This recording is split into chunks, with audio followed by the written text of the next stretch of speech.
waaw David Célestin Faye di jiite SAES muy syndicat boot jàngale nekk ci daaray kaw yi. waaw tey dañuy ñëw Ziguinchor parce que dañu tàmbali benn tournée ci université yëpp mujjee ko tey Ziguinchor ngir waxtaan ak suñu militants yi di leen mobiliser ci ay poñ yu bare yi nga xam ne moo ñu boole gouvernement bi ma jël ci benn poñ rek mooy wàllum retraite donc ñu xeexoon fi ay années yàq ko suñu li ñu dagg suñu salaire cotisation yi di cotiser lu ëpp. di liggéey te ñuy bañ a fay te loolu ñu waxoon de gouvernement nañ ko dencal bu kuy retraite ñu jox ko yoon moo ko wax te yoon defe ni ku dem ba génn àddina sa njaboot bi fi nekk lii lañ la war a jox loolu pour ñëpp la du pour enseignant kese ñu gis ni ñoo ngi koy defal ñëpp su enseignant yi loolu ñu alerté woon ci gouvernement bi depuis 2020 depuis juróom at ñoo ngi xaar 2023 ñu signé protocole d'accord waaye boobu ba léegi avancé wul ñu defoon benn décret 2024 décret bi daal mun dafa réer mu ngi ni boobu ba léegi ñoo ngi koy laaj mënuñu wax dara lu leer donc li ñu waroon yëpp def nañ ko. SAES syndicat waxtaan la syndicat anticipation woo na ñëpp ñu waroon woo am nañu lu mët 21 rencontres yi nga xam ne ci poñ bi nii waaye boobu ba léegi gisuñu solution réelle maintenant ñu wax ni ñun daal moom li ñu mënoon def nañ ko daañu déposer préavis de grève daanaka lundi bi daañu déposer préavis de grève ñu xam ne mbir mi mënuñu ko bàyyil kenn wàllum retraite wàllum enseignant bu liggéey ba génn àddina ba cotiser kenn mënul toroxal njabootam lu ñuy wax leer na yoon moo ko wax ko pour enseignants yi daf ko wax pour fonctionnaire yëpp li ñu waroon def yëpp def nañ ko ñoo ngi wax étudiants yi ak seen parents yi SAES daal lu mu waroon def yëpp def na ko interpellé na autorités yi ñi fi nekkoon ak ñi fi nekk te mbir mi daal liñ ko waxee ñi fi nekkoon moom lañ ko wax ñi fi nekkat donc mënuñu xaar te xam nañu université année yi tardé na loolu moo tax ñu wax ni am na yeneen poñ du mbirum retraite kese wàllu infrastructure budget tabax yi nga xam ne par ñoo ngi Ziguinchor xool leen tabax yi nu ñu mel dem leen Sine Saloum 4 salles de classe moo fa nekk 4 salles de classe pour licence yooyu yëpp amul enseignant boobu ba léegi ñu bëri ñu ko bëgg a def dañuy def année bi dañ koy jeexal mënul nekk dañuy waxante dëgg université bu amul bâtiment amul enseignant amul budget mënul jàngale nañu bàyyee naxe bi ñu xam ni poñ yooyu tant que lijjantiwuñu gis nga day gën a suux jàngale bi nekk ci daara kaw donc ñu wax ne daal SAES mu ngi nii ñun nag on est disponible ouvert waaye waxtaan bi daal bare na depuis 40 semaines ñoo ngi xaar décret bi 40 semaines ku xaar 40 semaines kay mënutul xaar boobu ba léegi ñi faatu seen njaboot yi ñoo ngi nii 5 ans ñuy xaar 5 ans 40 semaines bi décret bi réer xanaa loolu lu réer te gëmuñu ni réerul fenn ñun gëmuñu dafa réer mënul réer parce que décret bi nga xam ne moom ak loi d'amnistie la ñuy examiner en même temps ñun dafa réer nan la mën a nekk gëmuñu ko donc ñi ko bëggul woon ñoo koy jéem a modifier te loolu duñ ko nangul kenn ma wax ni SAES wax nañu ba sonn. fa mel ni daal kenn dégluwuñu foofu laay mën a jeexal ñu wax ni daal disponible nañu mais question bi daal faw li ñu bañ moo am daal. mbir mi enseignant yi ñëpp la concerné ñi génn àddina ak ñi nar a génn àddina parce que moo wax leen dara mais enseignant yi génn àddina bari na ndax liggéey bu metti bi donc mbir mi du pour ñi génn àddina kese même ñi fi nekk dund nar a génn àddina yàlla na yéex waaye de faw moo am donc mbir mi question droit la te lu néew la sax parce que moitié pension bi la barewul néew na.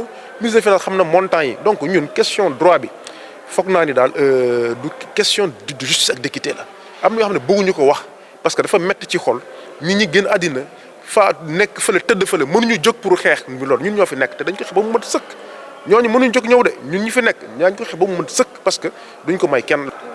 Non, ça concerne tous les enseignants, qu'ils soient décédés ou vivants. Parce que fatalement, mais tous ceux qui sont vivants là vont partir un jour. C'est une question de droit et d'équité. Donc les montants, on le sait, c'est des montants dérisoires. Ce n'est pas un cadeau, c'est un droit. On a déjà cotisé pour cela. Quand quelqu'un décède, il doit reverser la pension. Ce n'est pas un don, c'est un droit, c'est un dû. Kenn mayuñu kenn saraxuñu dañuy laaj li nga xam ne ñoo ko moom ñu ko cotiser nit bu cotiser nag ba faatu ba génn dañ ko jox li mu ko dese. David Célestin Faye, secrétaire général national du SAES. Nous sommes aujourd'hui à Ziguinchor pour la dernière étape de notre tournée de campus que nous avons entamée depuis lundi. Donc, nous sommes passés dans tous les campus du Sénégal pour sensibiliser nos militants sur les questions liées à l'enseignement supérieur, notamment la question spécifique de la réversion des pensions aux veufs et veufs des enseignants décédés.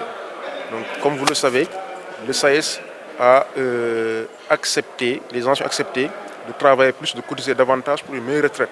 Et le code des pensions dit que quand un enseignant décède, que tout fonctionnaire s'il décède, on doit reverser la moitié de la pension aux ayants cause. C'est ce que la loi dit.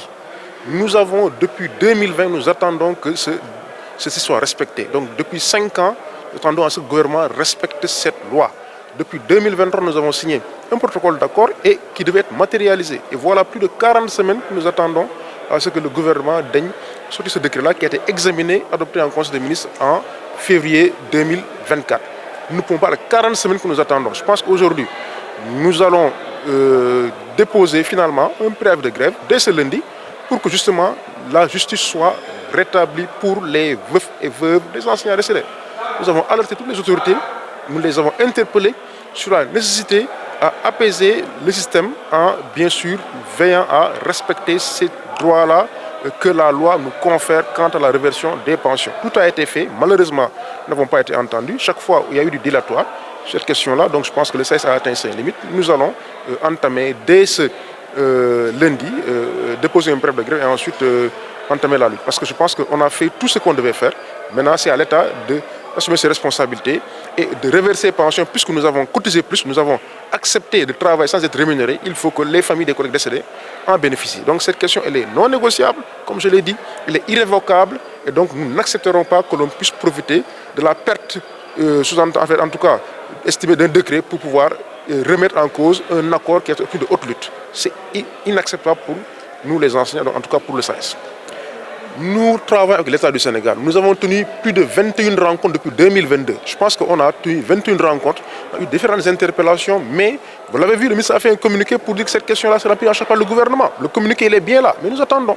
Il y a des questions importantes dans l'enseignement supérieur. La question de la gouvernance, du financement de la recherche, des budgets, tous ces chantiers qui ne sont pas livrés, recrutement, ces questions, elles sont là.